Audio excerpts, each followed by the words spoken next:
Okay, good morning kuya. Actually, last week, nauman na nato ang gitawag og trainers training o naatay mga 27 siguro ka mga airpat member nga aktibo o may potentials nga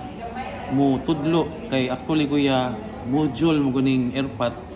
gitrain sila sa maong module para sila na mismo mo adto sa kada barangay para itudlo ang mga modules. Unya,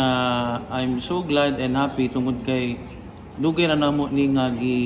pangandoy nga makaangkon diri kay sa lahibal-an nato kuya murag nahimo naman tang NIR. So wala pa nooy mga further instruction from Region 7 kung unsa na or unsay mag turnover pa ba, pero as of now naapaghihapon ang atong connection sa Region 7 about sa mga trainings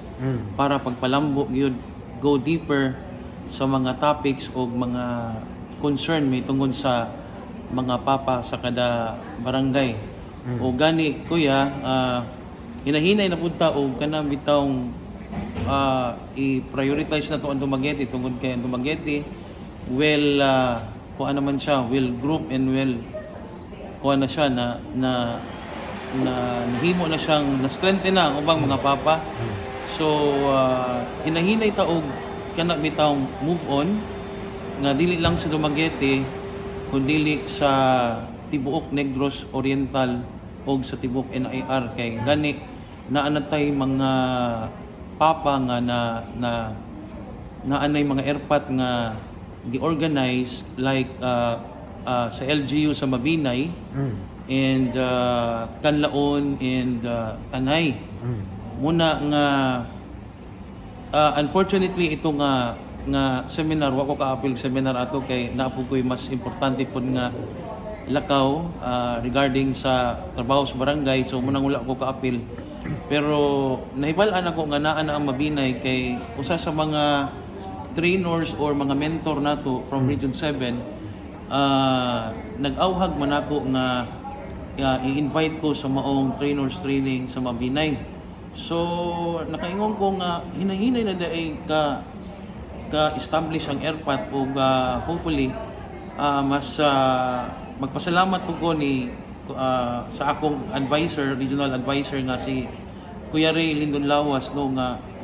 mainito pug kaayo nga ni tabang no ni pursigi og maayo siyang oras para lang mahimo nga hapsay ning